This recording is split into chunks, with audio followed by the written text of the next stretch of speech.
This podcast is recorded on stolen and unceded Aboriginal land. We acknowledge the First Nations and elders of this country and join their calls for justice.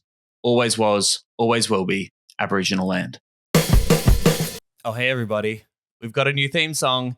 DJ, hit that beat. If you want the doll for life, free marijuana, vote green. There's a bunch of ratbags and a bunch of idiots, and I got no time.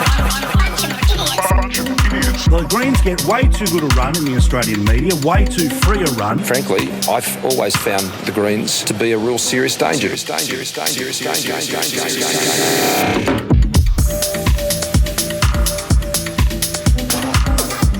There it is. Fresh new sound. For Serious Danger, big thanks to Kye Hughes for putting that together for us.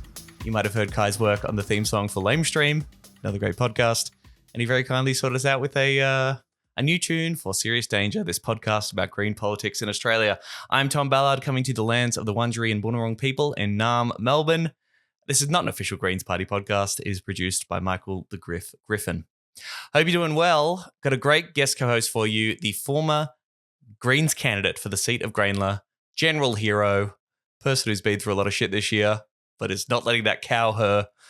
She's still standing up for what she believes in. Hannah Thomas is going to join me on the show to have a chat about her case, about Rising Tide at the People's Blockade last weekend, and we're going to look at the 2025 Australian Election Study. Great conversation for you. Big thank you to our beautiful heroes on Patreon, patreon.com/seriousdangerau. Hello, Danger Dogs, Kobe, Matthew, Hugh, and Gus. We love you. For just $3 a month, you can become a Danger Dog. You get bonus content every fortnight. That's where you can hear Emerald Moon. Our latest Patreon episode is us chatting to Sean Kelly about his quarterly essay, The Good Fight, What Does Labor Stand For? Great essay, great conversation, great bonus content. I feel insane doing this by myself, but here we are. While I'm here by myself, I will be indulgent. A little cheeky plug this week, my 2026 tour, Be Funny Challenge, open brackets, impossible, close brackets, has gone on sale. New stand-up show, touring all over the country, and just want to give that a plug. Would love to see Danger Dogs come along. Thank you so much to all the Danger Dogs that came to my show in Brisbane at Good Chat Comedy Club. I'm heading all over Perth, Adelaide, Melbourne, Warrnambool, Port Fairy, Canberra, Sydney, Newcastle. All the details at comedy.com.au. The show's about getting in trouble for some naughty jokes about the past couple of years. Got to try and do some jokes about Israel-Palestine. See how I go with that. I think you'll be into it if you like this podcast. So that's my show. All right, enough of that. Let's do content. Tensions ran high outside Bankstown Courthouse today ahead of the first court date for a police officer charged with assaulting former Greens candidate Hannah Thomas. The alleged victim spoke publicly for the first time, telling 9 News about her long road to recovery. A not-so-peaceful protest on the steps of Bankstown Court. Only the man they were waiting for, Senior Constable Christopher Davis, didn't turn up. The 33-year-old is accused of punching former Greens candidate Hannah Thomas during a pro-Palestinian demonstration at Belmore in June. Davis faces up to 14 years jail if convicted. All right, my guest co-host, my guest Emerald this week is a lawyer, activist, writer and renter. She was the Greens candidate for Grayndler in 2025, going up against some guy called Anthony Albanese. Never heard of him. She enjoyed a 4.2% swing to the Greens across the seat in some places like Marrickville, Labor Heartland, swings to the Greens of up to 10%. But she's also been to the news a fair bit for some other reasons, just for generally being a hero and being a staunch voice for Palestine. Hannah Thomas, hello. Welcome to Serious Danger. Hello. Thank you so much for having me. Of course. How are you doing? Very big year for you. A lot going on. We've talked about your case a number of times on the show.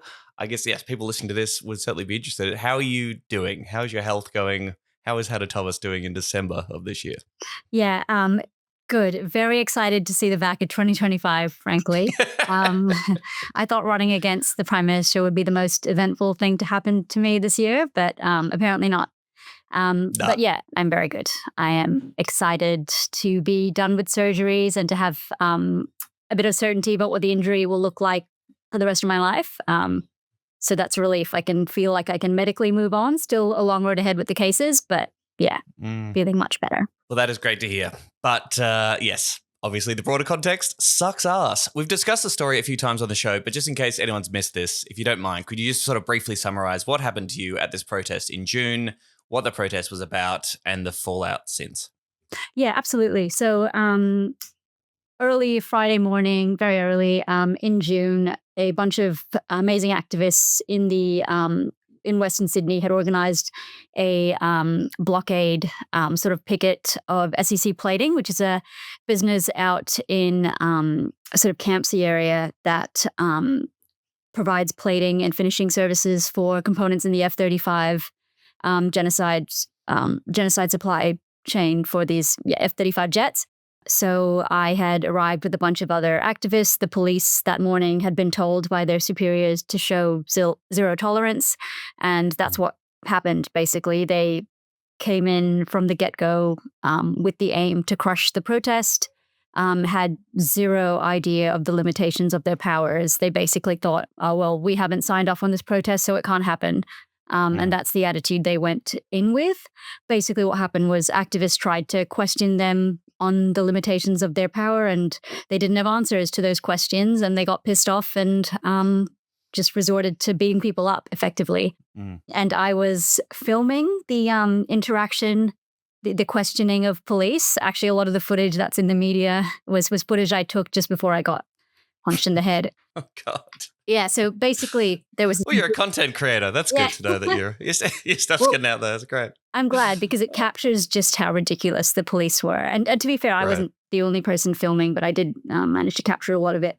So they arrested one activist, Zach Schofield from Rising Tide, and then came back in and just went after me. And in the course of that, one of the officers punched me in the head, in the eye.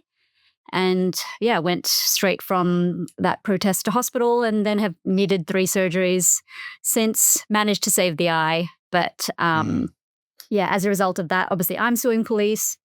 They initially charged me and others, but the charges were just absolutely ridiculous and eventually were dropped, and then ended up charging a police officer. And I'm told, I'm not sure if this is true, I haven't fact-checked it, but that it's the first time a police officer has been charged for assaulting someone at a protest.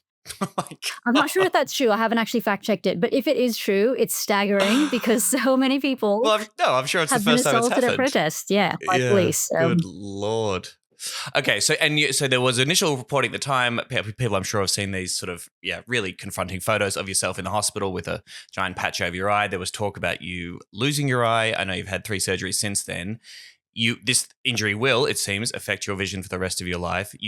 But you still have regained some vision in that eye. Is that right? Yeah, that's right. I mean, medically, I think my results are nothing short of miraculous. I don't know if doctors just tell you the worst case scenario so that you're prepared for it.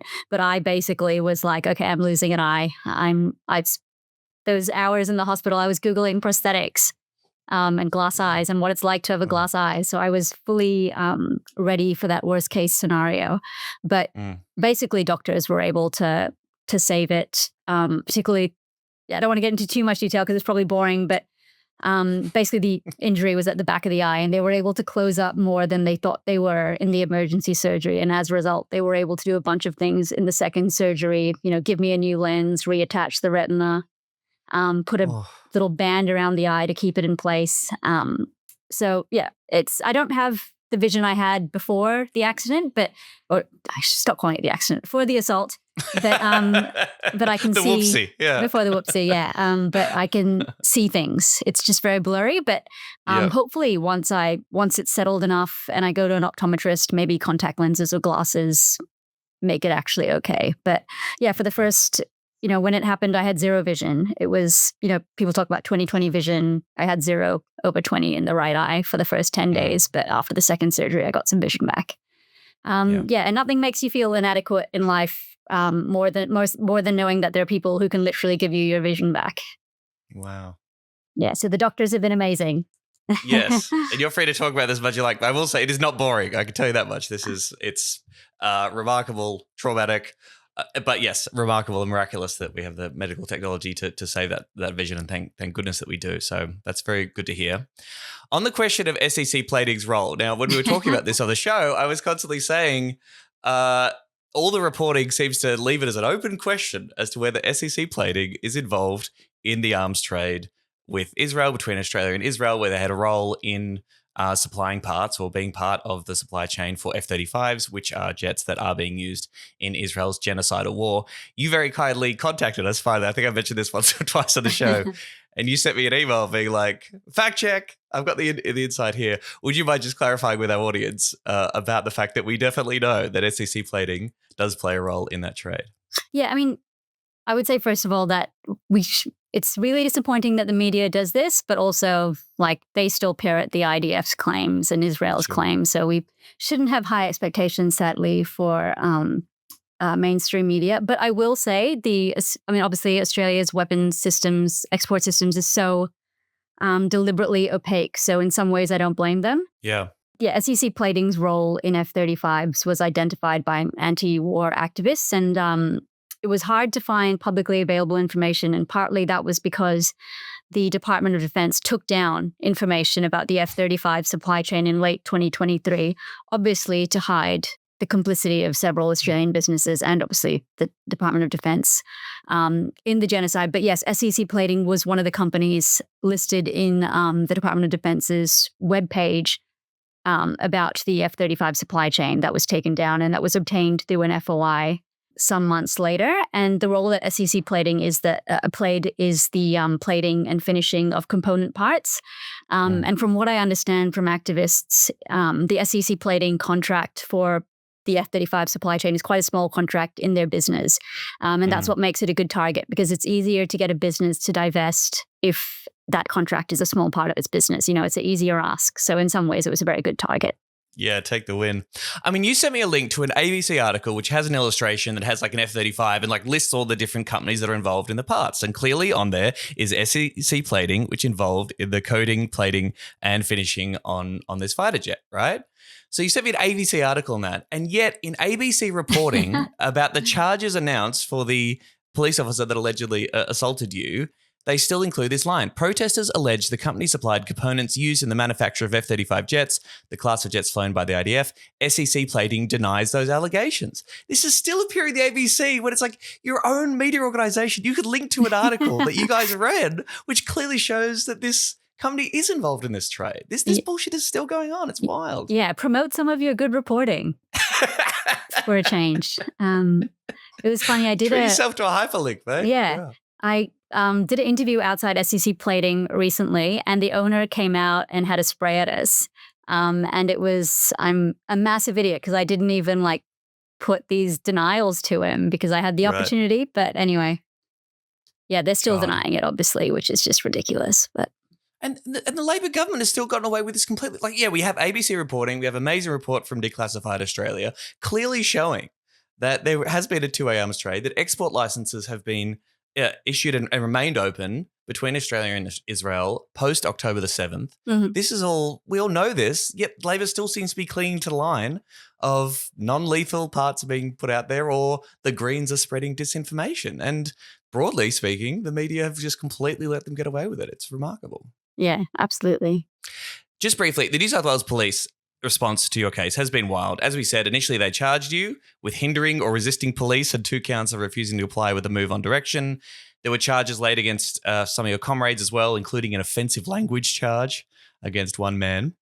And at the time, you know, New South Wales Police were like, nothing to see here. We're really comfortable. Everything's great. No issues.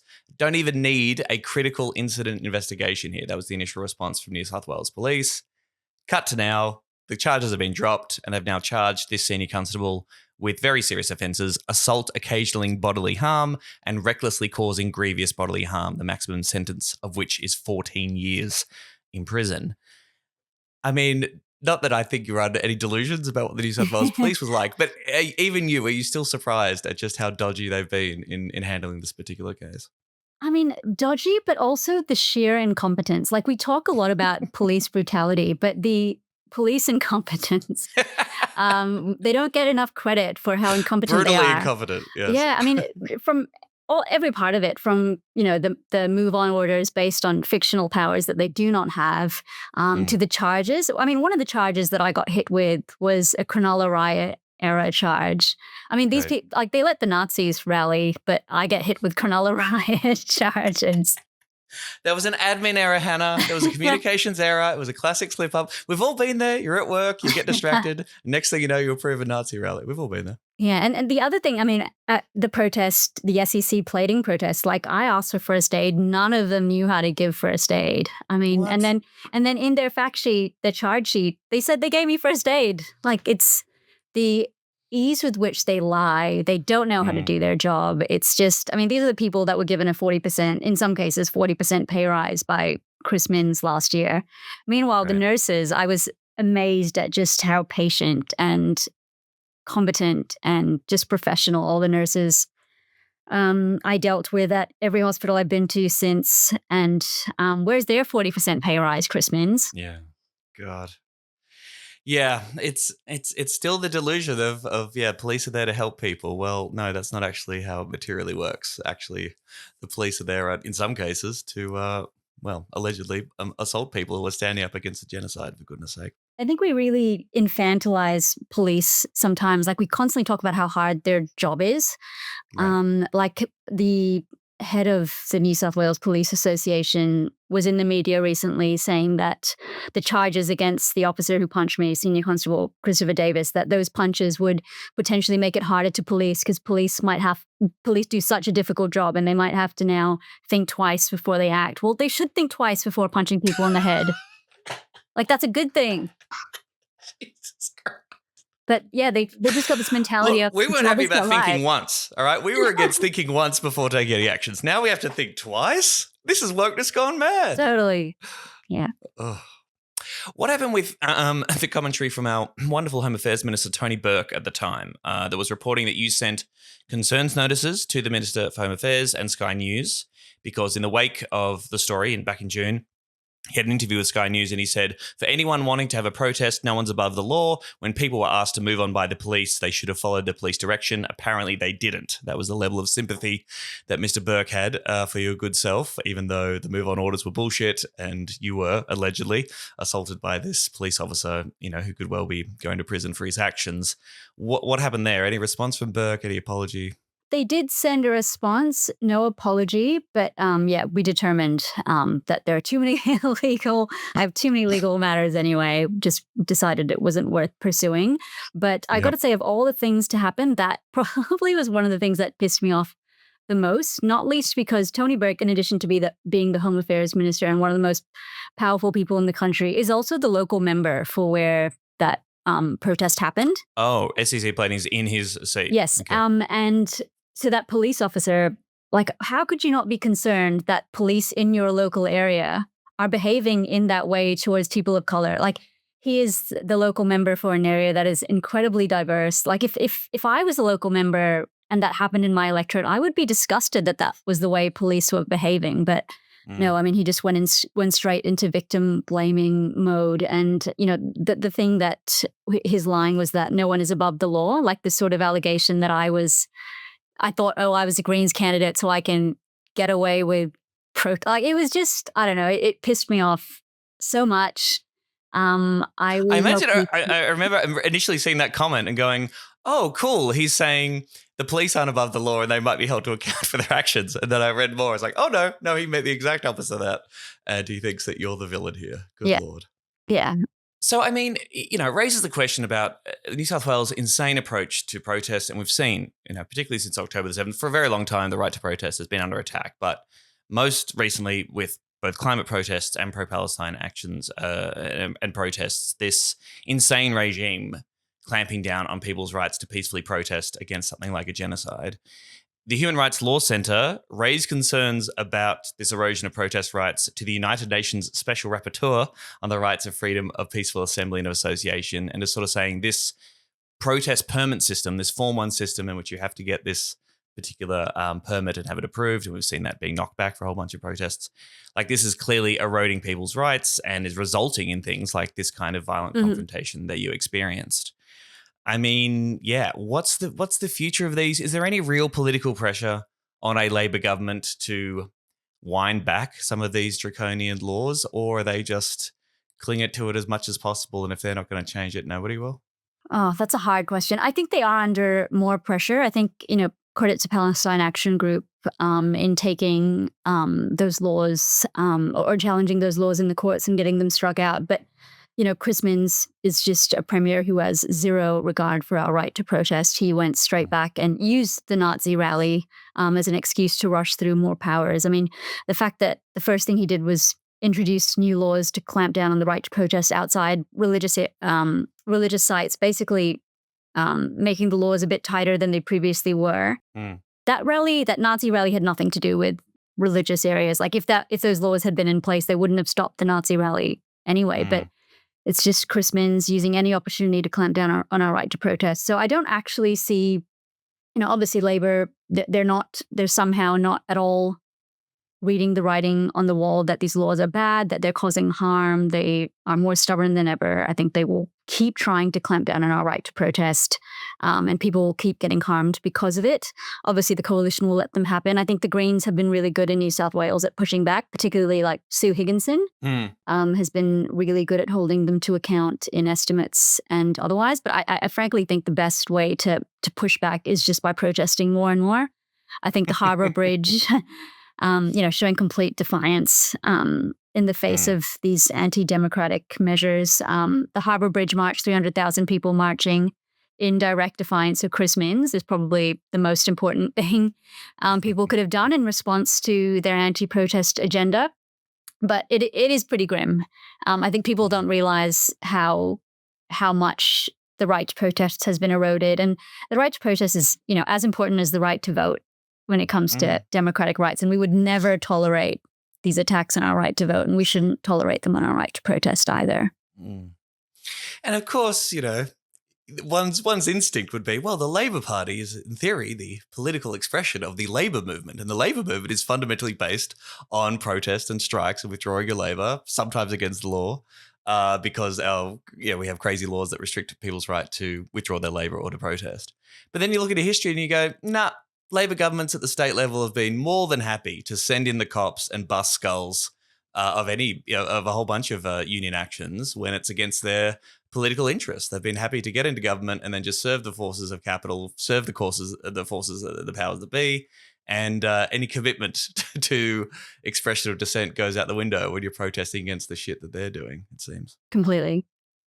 You said in November that you weren't up to facing your alleged perpetrator just yet. He had a court hearing. He didn't actually end up going. He didn't have to go there, but his case is going to be heard in January.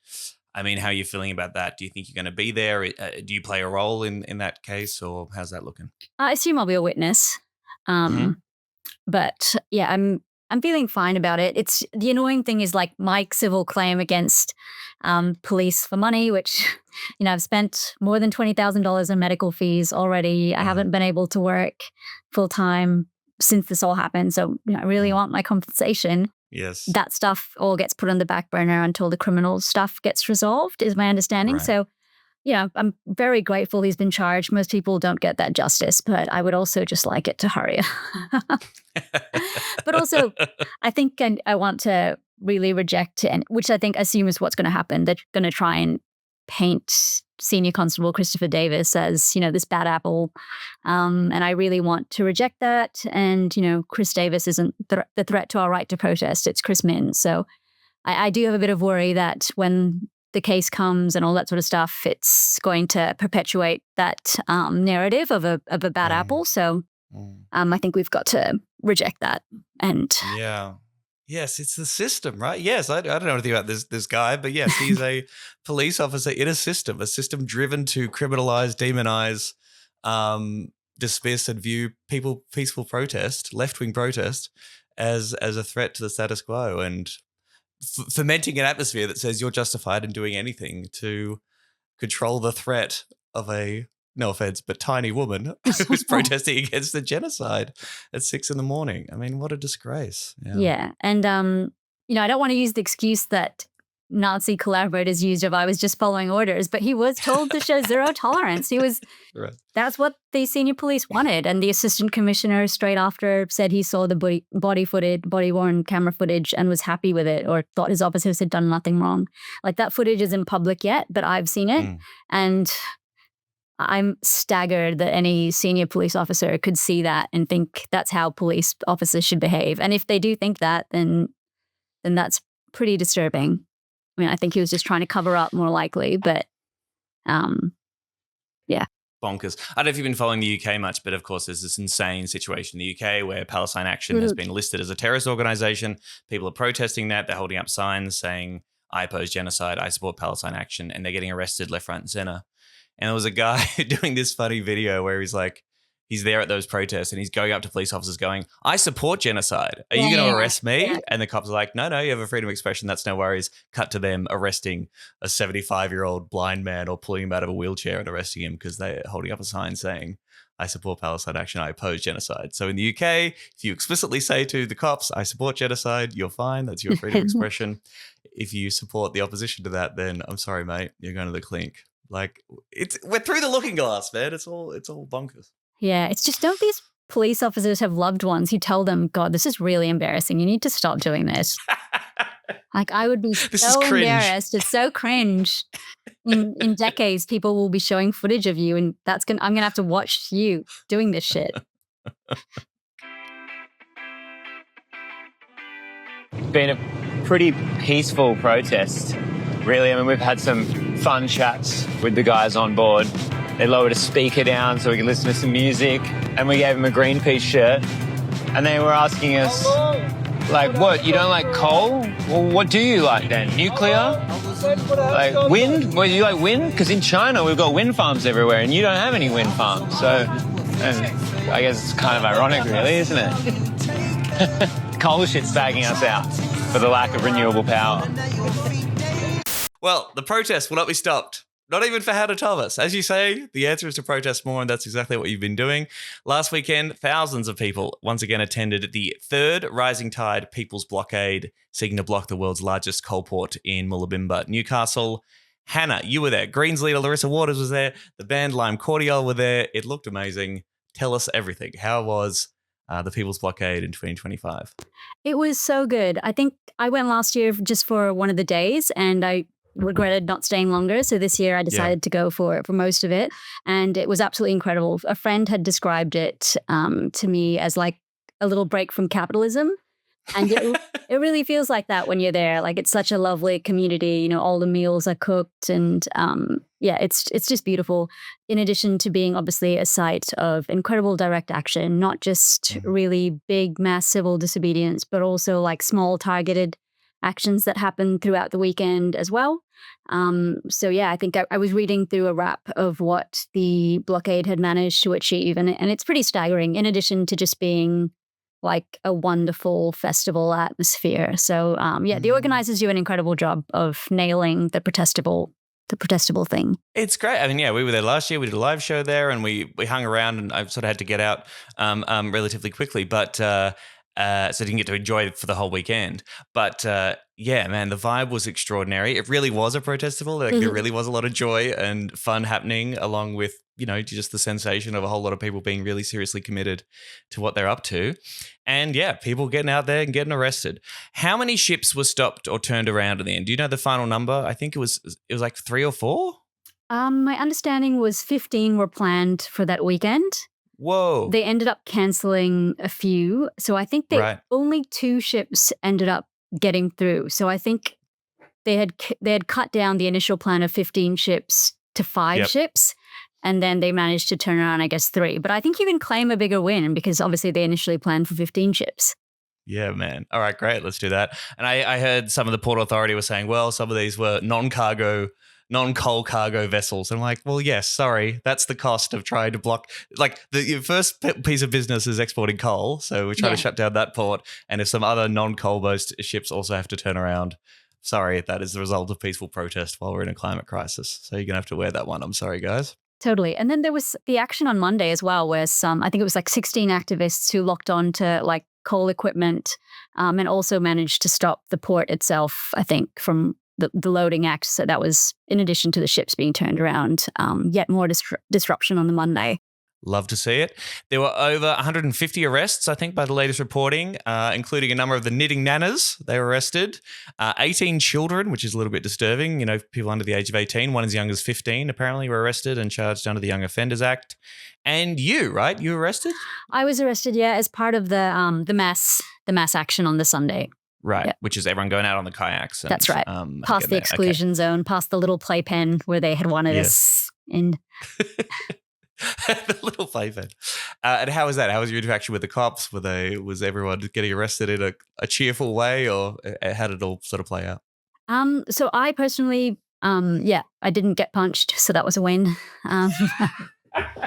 I guess selfishly. In terms of your interactions with the police go, this was in the better much category. better than the last one. Yeah. Okay, great. I personally did not experience any police violence.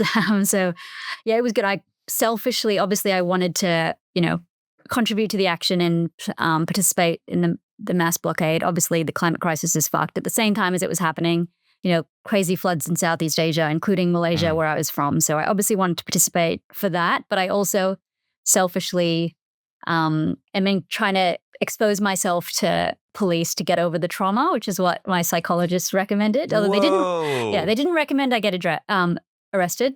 That's not something psychologists recommend, but I did selfishly think if I get arrested and not beaten up, it will help with my trauma dealing with police. So that was partly why I put myself in an arrestable situation. And yeah, the police were fine with me. I have heard other people, maybe they weren't as fine with.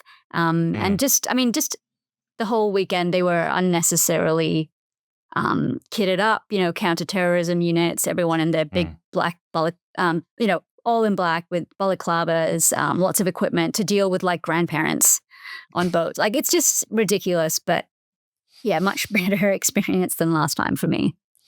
Well, Zach Schofield did this great video where he's like, well, the New South Wales government doesn't want to commit any more money to helping and supporting workers to transition out of the coal industry, but they're prepared to spend money on this. And he just points out at like these boats of cops out on the waters. You go, how much does all this fucking cost? And this is apparently all, justified spending. That's no worries. But yeah, totally. Allocating money to help workers transition out of a industry that's cooking the planet. Sorry, no money there for that. Yeah, it's absolutely ridiculous. I don't even want to know the cost of the policing that weekend. I mean, mounted police, just everything, crawling with cops. Yeah, goodness. And I mean, in terms of the police behavior, I would say that there's such a high visibility on this blockade now. Like the blockade is such a thing. I reckon they would have absolutely been directed to be on their best behavior for sure, because they know if dodginess happens, that's going to be a big story of the weekend as well. So absolutely.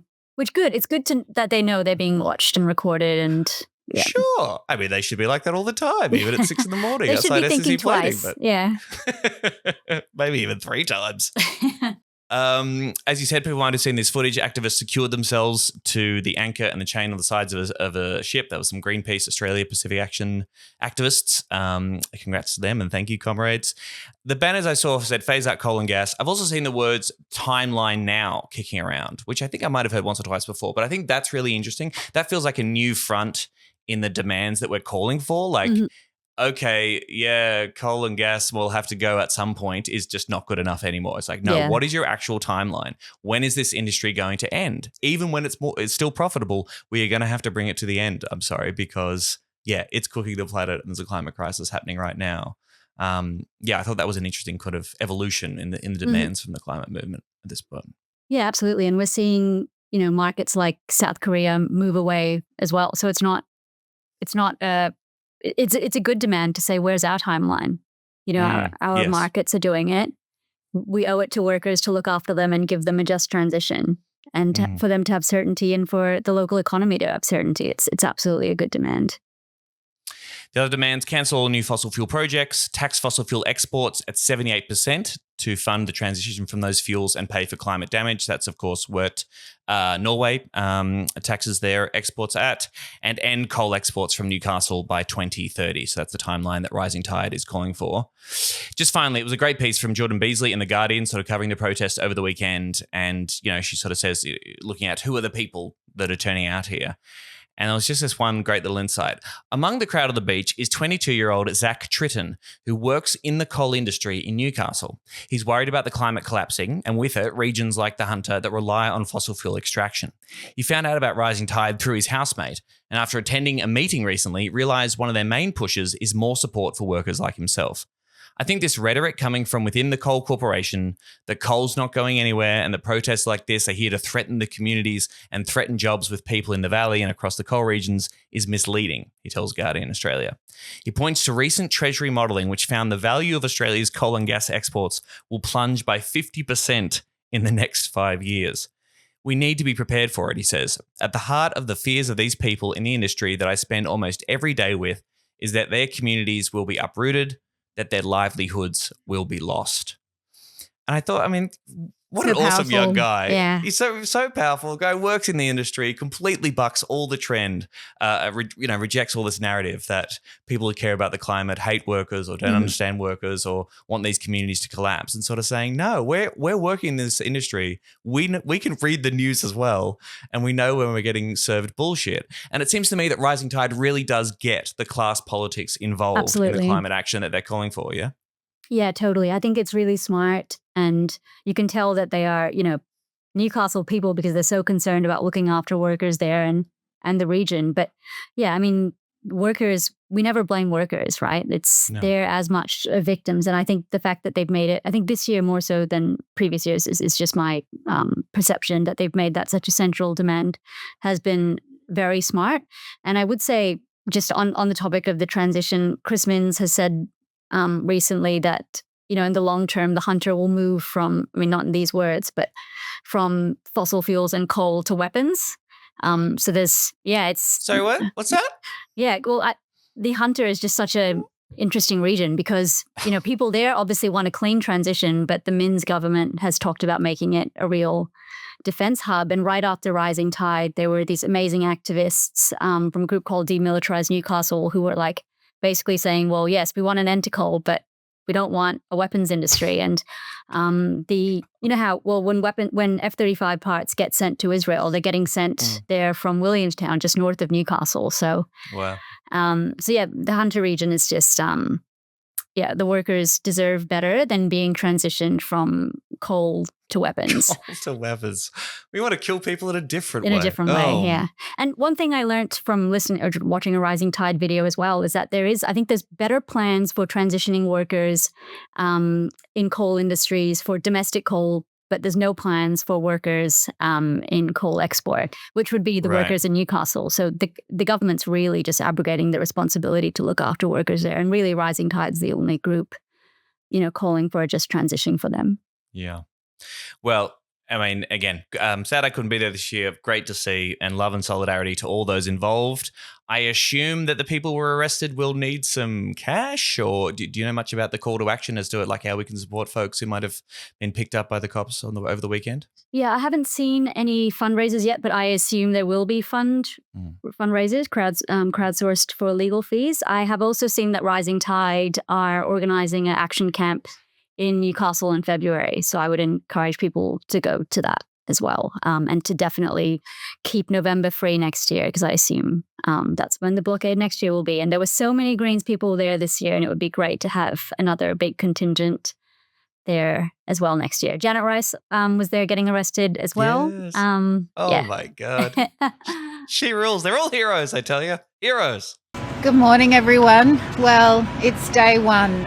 After an election reckoning, the Greens relaunching. Well, it's official. There's net zero brain cells between the National Party and the Liberal Party. New leadership driving last week's milestone environmental deal with the government, cutting the opposition out. We got some good things out of those negotiations, but we haven't been able to fix everything, and climate's a real blind spot for this government.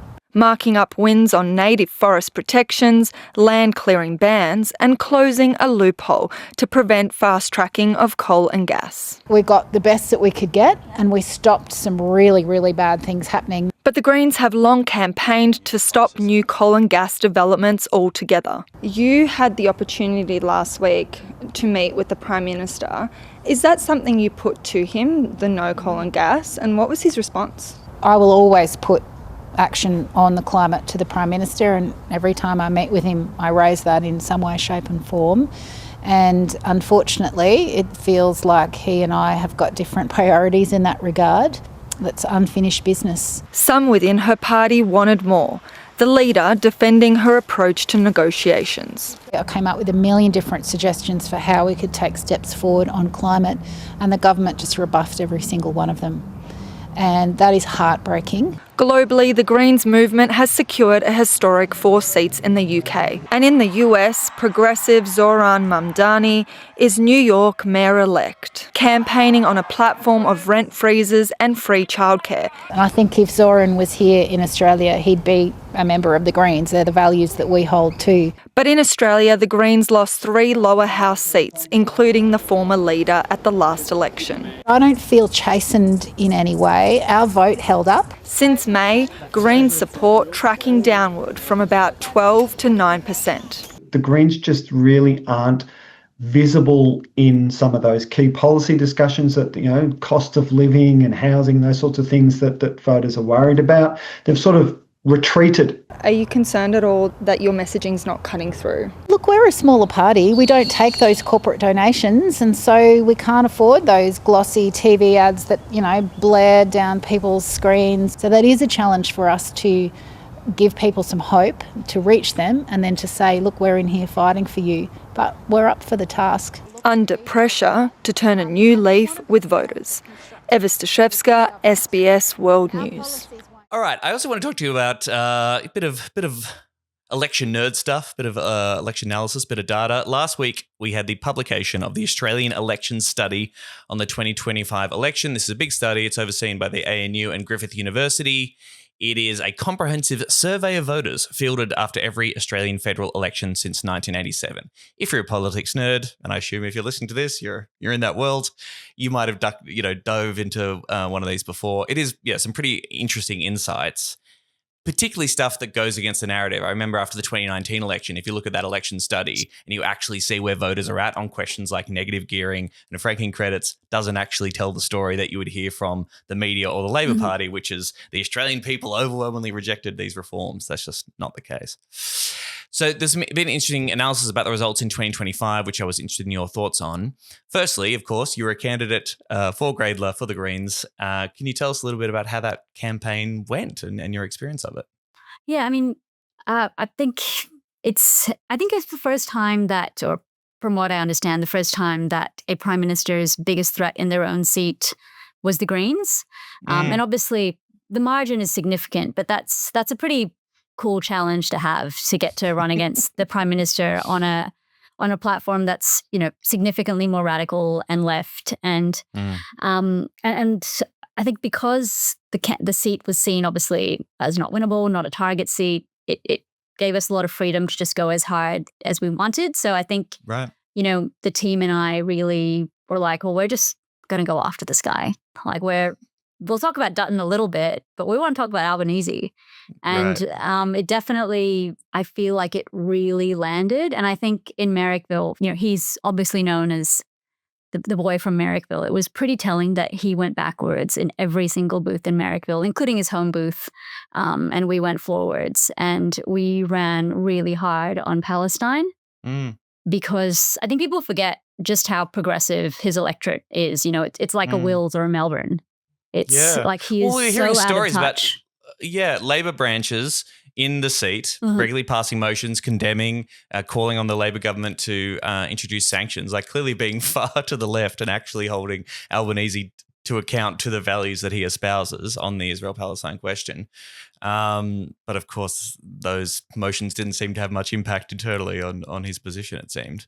But that's interesting. So you were talking a lot about Palestine and that sort of, that came up a lot on the doors, or what did that look like during the campaign? It came up a lot, I would say. Not in every area, but certainly in Merrickville and Newtown and those areas, it was coming up a lot. I think a lot of people felt like for 3 decades, Albanese has been able to say that, or has been able to portray himself as this sort of warrior of the left who loves fighting Tories, but he's got, as Prime Minister, he has nowhere to hide, There's no excuses anymore. I think that resonated with people. I would say people cared a lot about climate as well. Yep. And, the line of more than 30 coal and gas projects in a climate crisis, I think resonated. But I personally think housing and cost of living was the biggest issue. I mean, inner city Sydney is like one of the most unaffordable places on the planet. I think the median house price is close to 2 million. 10 years ago, it was 1 million. I mean, it's just so unsustainable. And Albanese owns a bunch of them, right? Doesn't he? He does. Oh, he sold one of them, I think, but yes. Oh, interesting. And did you ever go face to face to him? Do you ever have a debate with him, or is there anything like that? No, God, no. He doesn't come to any of those. And the one time because obviously it was quite a low profile, low budget campaign compared to many others. But the one time it made news, it was because he was asked about preferencing me. And he was like, I have no clue who she is. I have no clue who the candidate in Grainler is. So, yeah. He's not coming to any debates. Yeah, Jesus. Imagine having to front up to voters and explain why you're a good local member. I mean, on our Patreon feed, we've been doing Inside the Greens. We've been reading Paddy Manning's history of the party, and we just sort of touched on the 2016 election. I think that's the forthcoming Patreon episode. So that's when Jim Casey is the candidate. That's then Daily Telegraph runs its Save Our Albo campaign, front page of the Daily Telegraph, going to bat for Anthony Albanese. He's punching left. He's hanging shit on Jim because he dares to be a unionist and is a socialist and stuff. So yeah, it gets so fucking ugly, and you get to see who this guy really is when he seems to face any particular threat coming from his left. He just sort of lashes out and goes, "Yeah, fuck these people," and we'll get a little bit Tory really pretty quickly, it seems to me. But he is the perfect Daily Telly prime minister, so I get why they defended him. And massive shout out to Jim Casey, who was always very supportive and gave me lots of good advice. But he's a legend. He's a good dude. Yeah.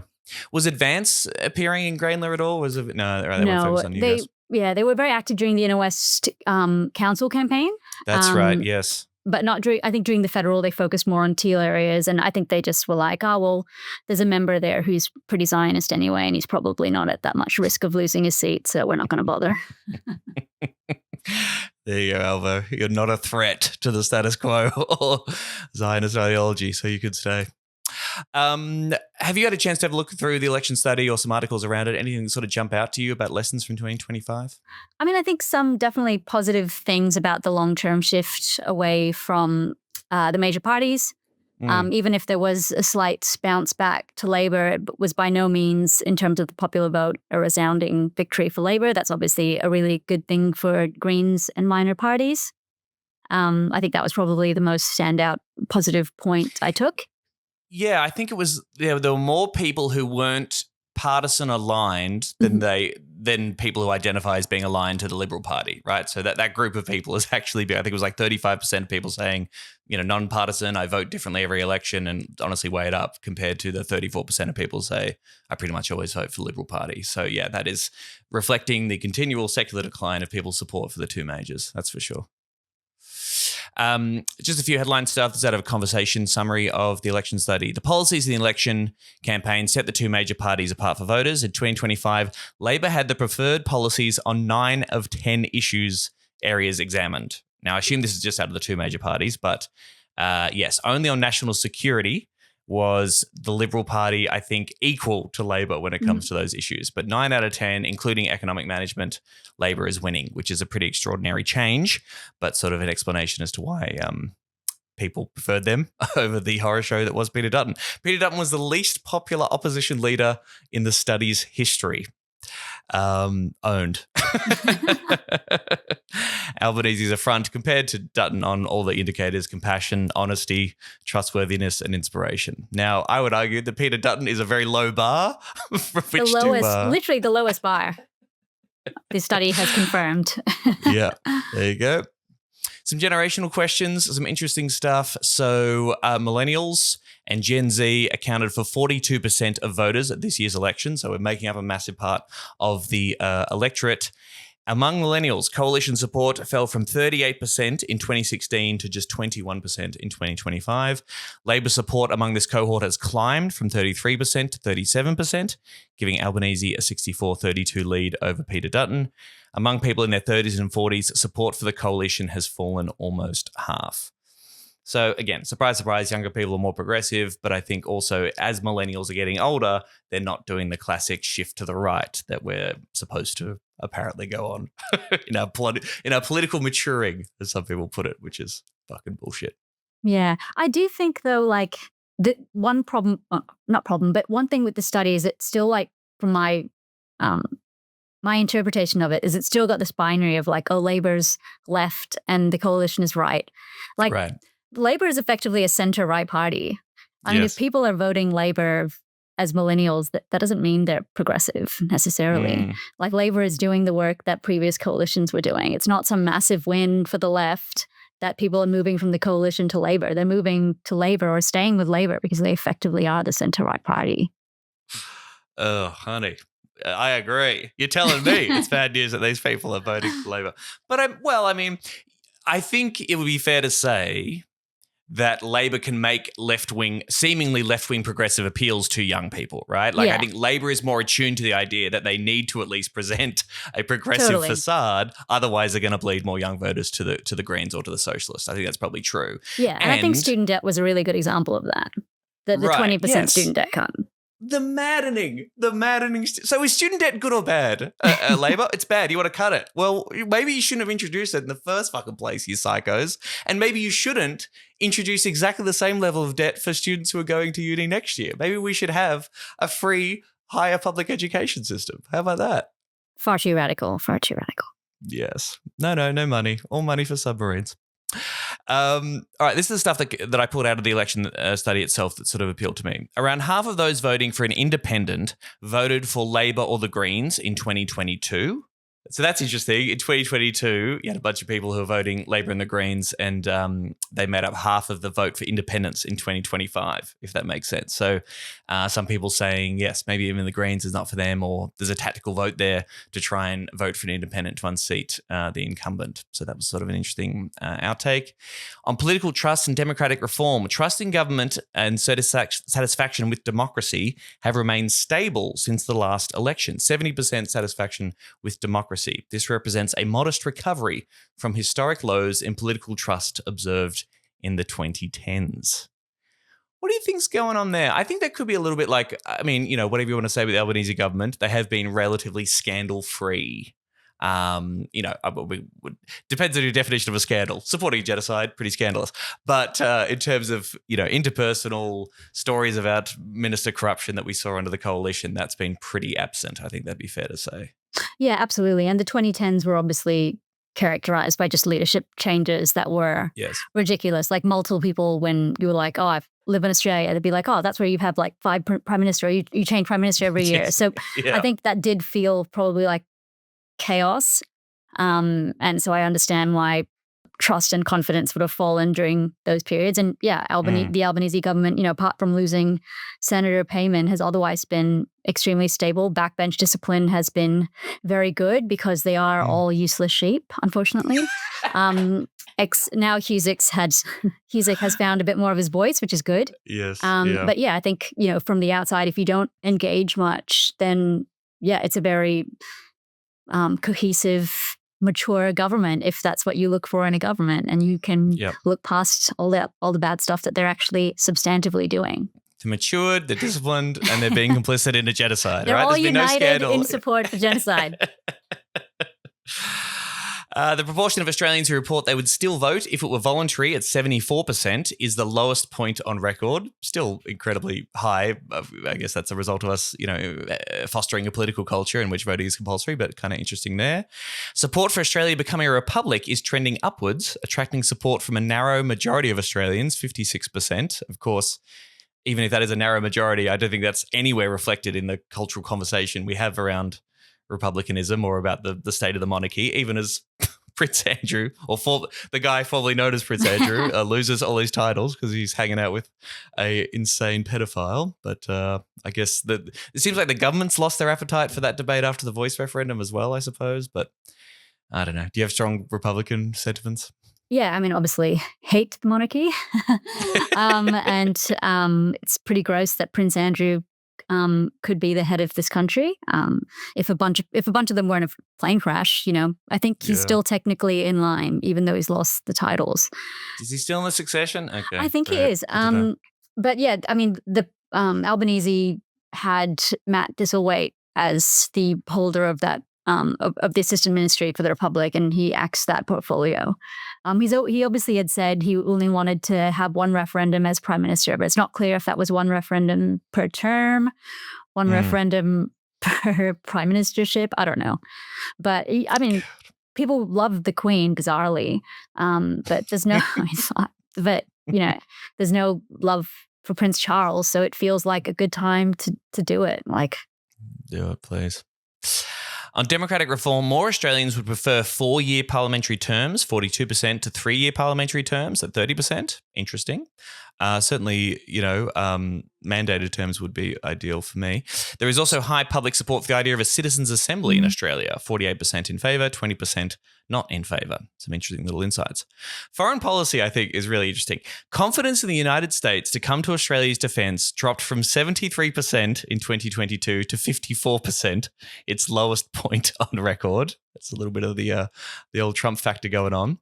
They also said more Australians thought the AUKUS agreement made Australia more safe, 43%, than less safe, 9%. And you go, oh gosh, I guess that's a pretty strong support for AUKUS. Then you look at the actual figure in the report, okay, more safe, 43%, less safe, 9%, never heard of AUKUS is 11%, and no difference is 37%. Yeah, no difference to Australia's security, 37%. Again, $300 billion over the decades, no difference to our safety whatsoever. So if you combine no difference and less safe, that's actually, I would argue, a much stronger slice of the electorate that is actually anti-AUKUS than those particular headline figures would actually suggest. Yeah, absolutely. I'm so glad you told me that, because I didn't actually look into the figures. I just saw that figure of how many more people thought AUKUS made us safe, and I was like, oh, that's a bit depressing. But that makes me feel a lot better that people are like, yeah, this just not buying the bullshit that Morales and Albanese are trying to sell us. I love that. Just looking, $300 billion, just a complete reorganization of our defense system. People are going, that's not going to do shit. What are you talking about? Did people talk about AUKUS? Was that a part of the campaign? Because again, we got this bipartisan support for it, so it's very rarely brought up as a issue. The question as to whether or not we should actually do AUKUS, which the Greens have been really good on.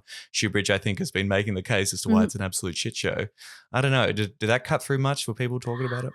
It did, I feel, because Maryfield especially has a very strong anti-war movement, a very historically strong anti-war movement. So lots of people, just the volunteers, all that sort of stuff, particularly hated AUKUS. So we're bringing it up. The other good thing about running in Graham, just going back to it, is like there's no one else runs. Like the Labor take it for granted. The Liberals know they can't win it. So we're the only ones talking to people. So yeah, if we want to talk about AUKUS, like no one, it's not like they're going to have a Labor volunteer come up and clear, give their version. So, yeah, I mean, I like to bring up AUKUS. I do think people think it's fucked, or if they don't think it's fucked, yeah, they don't think it's doing anything for us, as those figures confirm. No difference.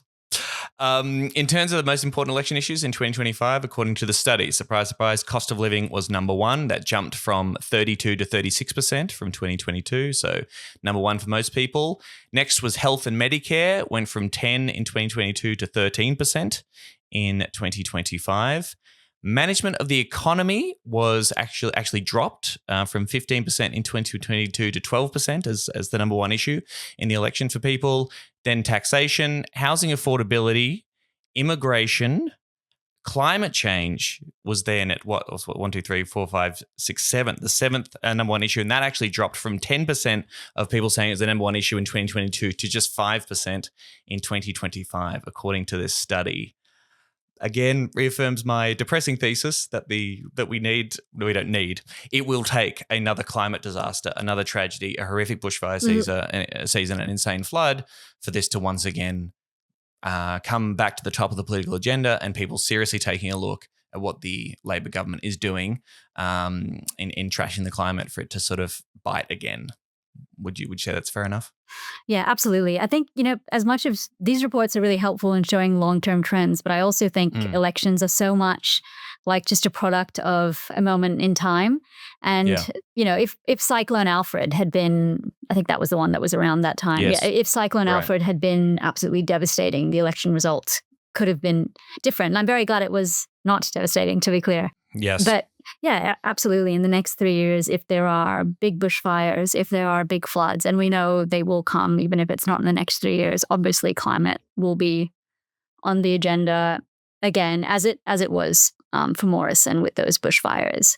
Yeah. And, if similarly, if there's a horrible pandemic, health will be, and hospitals become overrun, health will be an issue. It's just so much dependent on what happens. And the cost of living crisis obviously was so, it's still around, but it was so acute for so much of the election period. So it was hard for people who are struggling to pay their rent and pay for their groceries to care about climate and the environment is just the reality.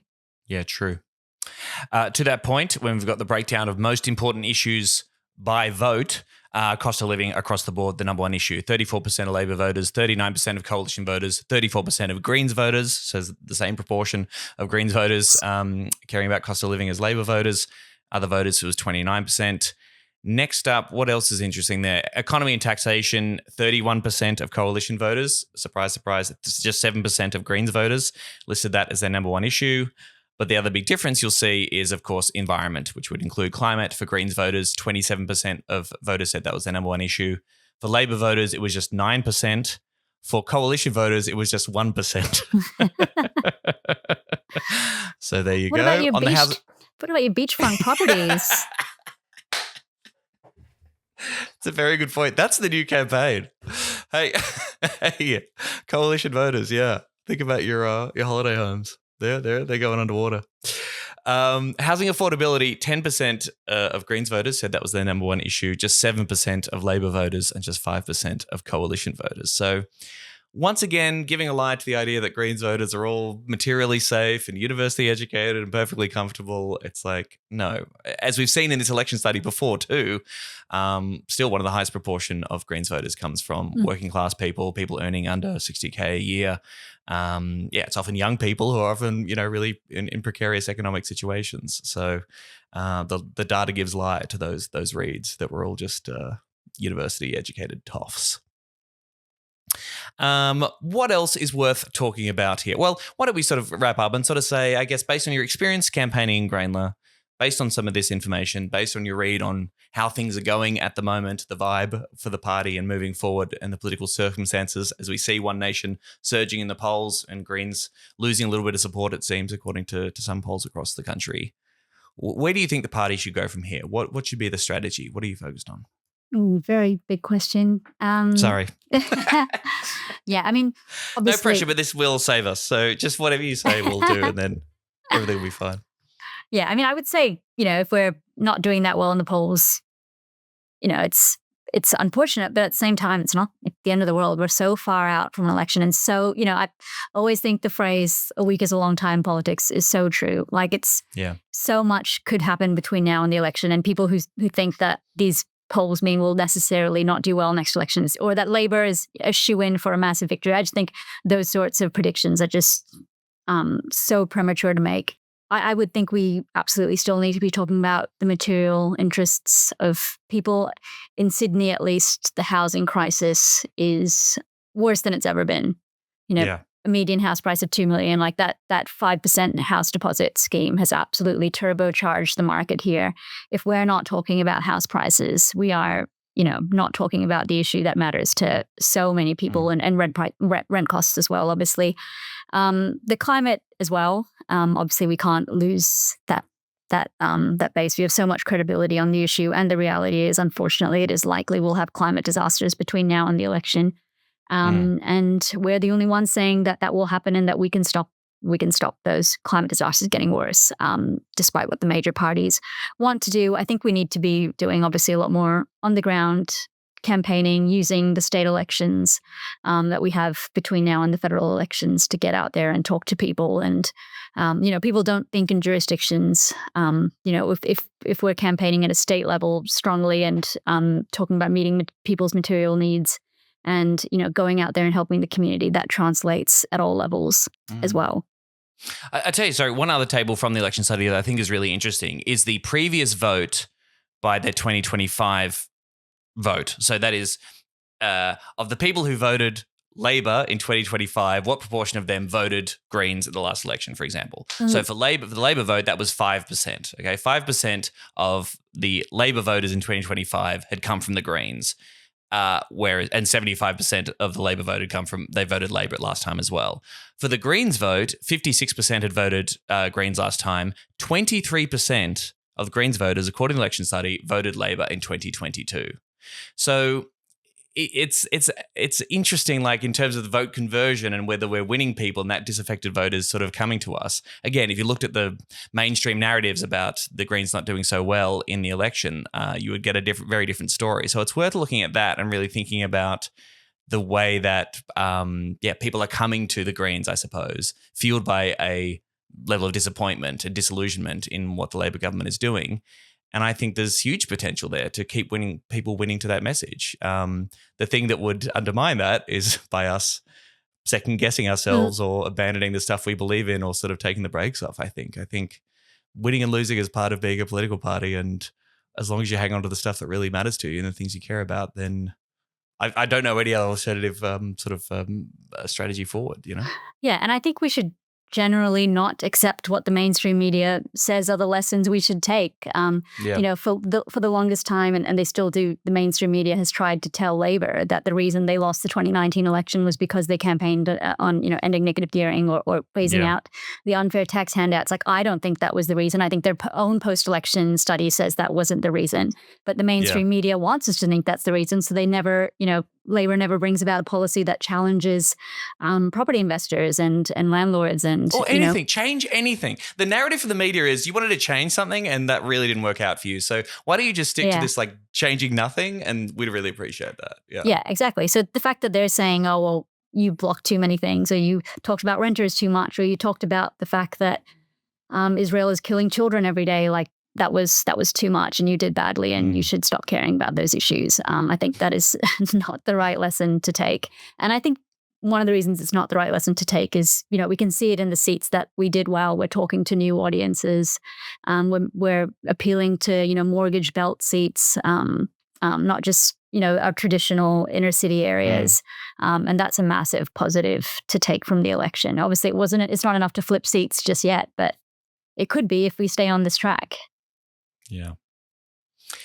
Here. Well, Hannah Thomas, thank you so much for coming on the show. It is a pleasure to talk to you. Love and solidarity to you. I really hope you get the justice that you deserve. Thank you for standing up fearlessly for Palestine and for what you believe in and for being part of the Greens. And all the best. And here's to 2026 being significantly better for you. Yeah, thank you so much. Hopefully nothing. I just want nothing to happen to me in 2026. Deal. All right. Thank you so much, Hannah. I'll see you again. Cheers.